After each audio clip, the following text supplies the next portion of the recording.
Welcome to Sweethearts or Rivals. I'm Charlotte. I'm Justin.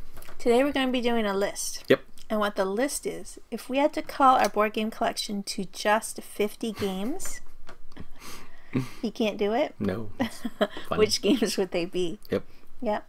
And I determined the games on my list on how sad I would be if I never got to play them ever again. And we are entering swimming pool territory. Oh, really? That's how many Swimming tears you pools would of shed. tears. We are starting on our top 10. Somehow I think you're exaggerating. Yeah, possibly. 10 to 6. 10 to 6. But I can't imagine not playing these games. These games, no, just craziness. Okay. So it is your turn to go first. My number 10 Yep. is Bora Bora. Bora Bora. I like this game. Yeah. I like the theme of the game. Yep. It's a really pretty game as well, so that doesn't hurt. Yep. But it's the dice, using your dice to select your actions. Yeah. That I really like. And in such a unique way. It's like I have this dice that has 5 on it, so that's 5 points worth of actions. That's awesome. So I'll do that. But then anyone can really still use that because it's such a high number. If I just use my 1, I'm only going to get 1 point worth of that action, but then no one else will be able to use it unless they also put a 1. That's tricky. It is tricky. And really cool. I can see how that might turn someone off of the game. Yeah, if somebody puts a 1, then there's some the potential of blocking. Yeah. Yeah. But there's a little awesome. bit of set collection. Yep. And then you're getting the tiles on your board that lets you do special actions. Yeah. Yeah. Yeah. Very cool game. I like it a lot. Awesome. That's your number 10? My number 10 is the game that got us into gaming, Carcassonne. Oh my goodness. Yeah, still Number 10. in my top 10. Yeah. Carcassonne is awesome. You are reaching into a bag, if you've got a bag, big enough to fit all the tiles, and you're pulling a tile out, and then you've got to fit it on the tiles so that it makes sense, roads to roads, fields to fields, castles to castles, whatever. And then do you put a meeple out and gather some points. Very, very easy and simple to play. It has a ton of expansions that can make it better and better and better. And customizable. Awesome, puzzly, good game. Yeah. And I would love to buy enough tiles to have like a Carcassonne wall. That would be cool. It would be expensive, but man, would it look cool. Yeah. Carcassonne, my number 10. You're number 10. You're number 9. My number 9 is Quarriors. Quarriors, wow, that's way up here. Yeah. Well, it's a dice game. Yep. Because, you know, I like randomness in my games. Yeah. But it's a bag builder too, which I like a lot. Yeah. And each game is different because you don't know which creatures are going to come out, which dice you're going to play with, and which creatures are going to use what kind of powers on each side of the dice that's rolled is going to be different on each time. Yep. And it's just, I find it has a lot of escalation to it, and I really like it because you can keep buying bigger and bigger and bigger creatures. Yeah. Really nice. And it's one of those games that when you buy an expansion, the expansion makes it more replayable without adding complexity to the game. Yeah, it just means you're not going to be playing with the same creatures over and over again. Right. There's more choices of what you're going to end up playing with, more combos and stuff, which is cool. Right on, your number 9. Yes. My number 9 is Viceroy. Ooh, we just got that. That's high. Yeah. And the reason I put it on, we've played it a couple of times, and I've really enjoyed those couple of times to the point where I'm thinking quite often, we're gonna have to play Viceroy again because I'd really like to try this and this. Yeah, that would work. That would make sense. Yeah, really awesome game. It involves bidding, which usually is a really bad mechanism, but it does it in such a cool, unique way. It's awesome. Yeah, it's true.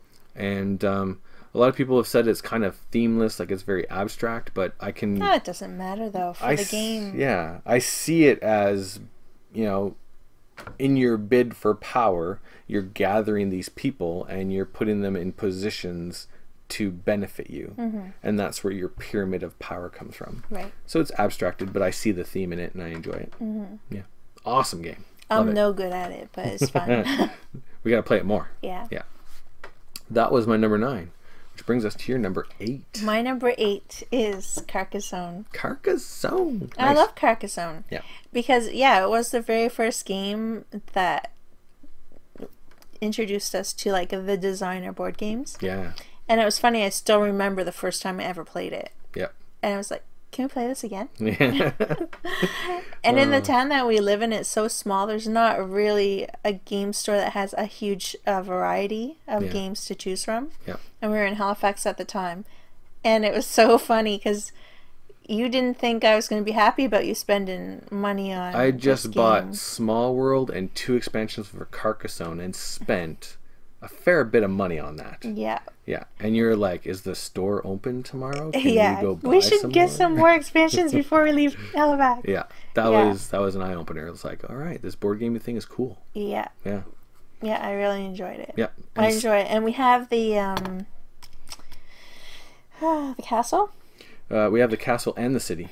But which one is... I get them confused. Which The wooden is, one? Yeah, the wooden one. That's the city. The city. That one's kind of cool. Yeah. It throws in a lot of different mechanics, and it's got that wall thing, Yeah. which Love is that. really cool. So I kind of group these two together. Yeah. We haven't played the castle enough for me to like rate it yet. Yeah. Yeah. But awesome game. Love it. That was your number 8. So I'm on my number 8. My number 8 is Trajan. Ooh. Yeah. And Trajan, the base mechanism is a Mancala, and you each have your own Mancala, and based off where you end in your Mancala, that's going to trigger one of 6 different kind of mini games out on the board. And I love it. I love all the mechanisms, all the different kind of routes to power or victory. And for me, what really draws me in is actually a theme that a lot of people don't see, and that is when you look at your board and you've got all these little colored pieces, I see them as different people within the city that you are manipulating in order to get stuff done. And I love that. It's awesome. That's why I like Trajan. It's a cool game. Yeah. That was my number 8. Your number 7. My number 7 is Traders of Osaka. Wow, that is way up there. I love this game. Yes, you do. Because it's got enough randomness with how the cards come out. Yep. And then you're taking the cards. They can be money or they can be goods. And then you've got those boats that you're trying to bring them into shore, because you're going to have goods in front of you, and whichever color boat matches the good you have, you're going to get some points. Yeah. And the fun part about manipulating the boats is trying to get your boats to come in, but to sink your opponent's boats, which a lot is of fun. Very tricky timing.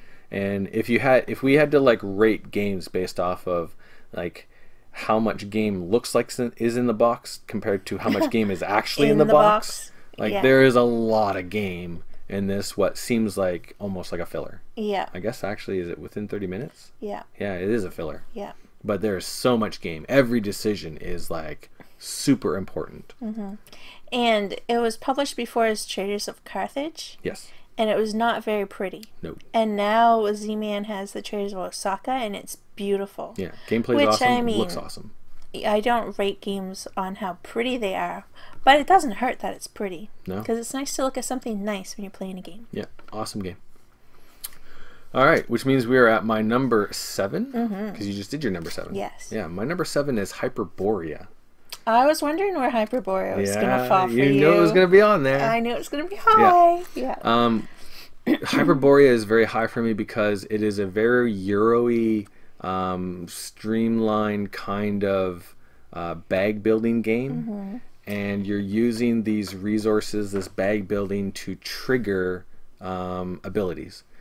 But then all the things that you're triggering are almost like a Marathrashy. Like, it is a Marrowy. Yeah. Special powers, sweeping across the board. You can actually do combat, but you don't have to. No. Collecting more technology to increase the things you can do and make them more efficient. Multiple paths to victory. All the different player colors can start off with special abilities, so you have a different way of playing right from the gate. Like, just awesome. Love it. Yeah, I like manipulating the cubes that you're picking to manipulate on your player board and purchasing the special tile cards. The middle board really isn't my most favorite part of the game. Yeah. But I do find it interesting as well. Yeah.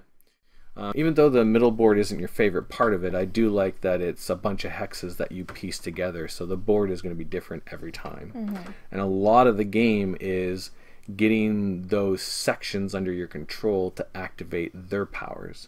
So that is going to be a different setup every time, so a different bunch of powers. Oh, yeah. And I do like that as well.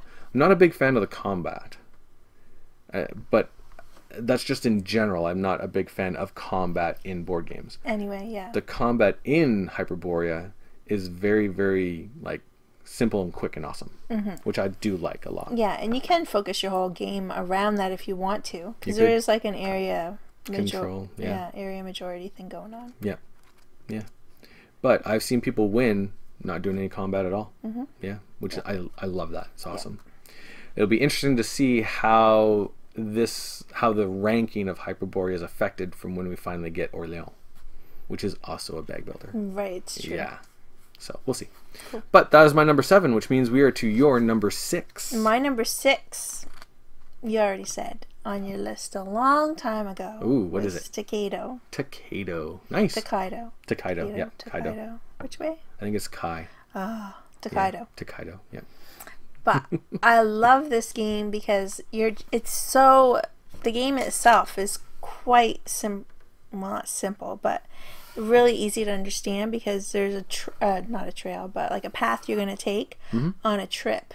Yep. And it's got that mechanic where there's people in a line, so the last meeple it's their turn next. Yep. So you either have the choice to go really far ahead and get what you want, and then the other people are just going to pick away and like they're going to get all kinds of stuff. Yep. Depends on how bad you need that thing to your strategy, if you're going to take that risk or not. Yeah.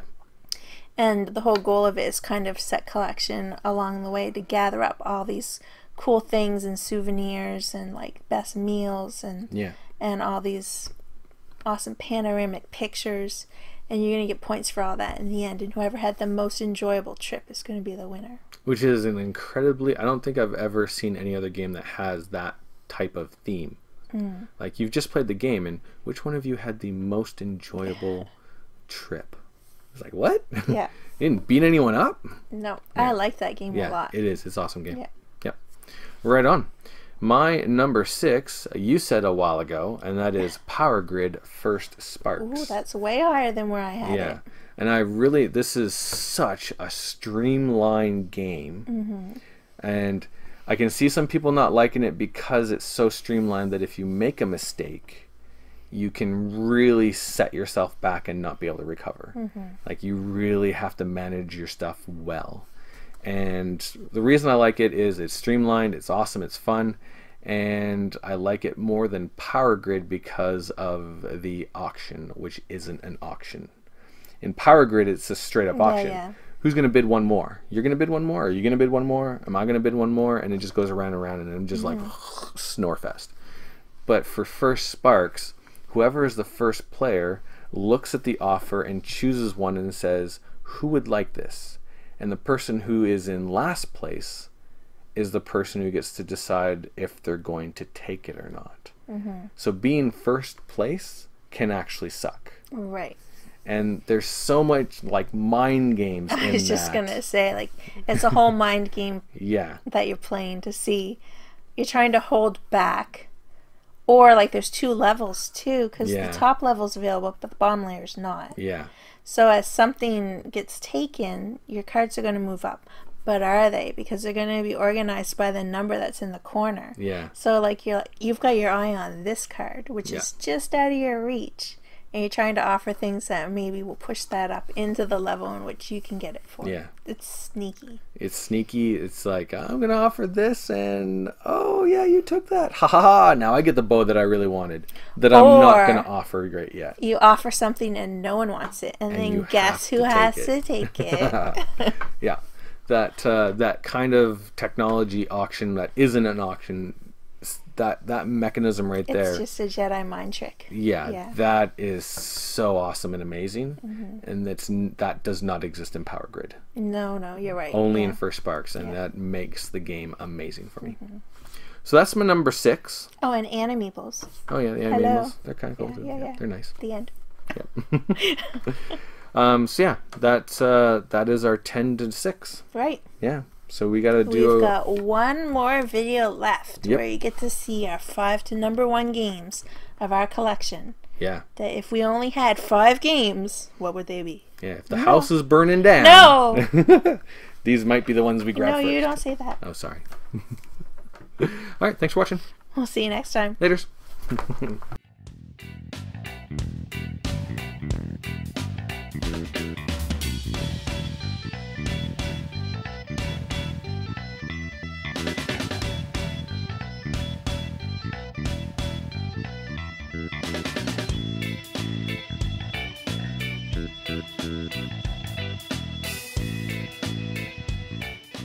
No! Don't say that! You can't say things like that! Cancel!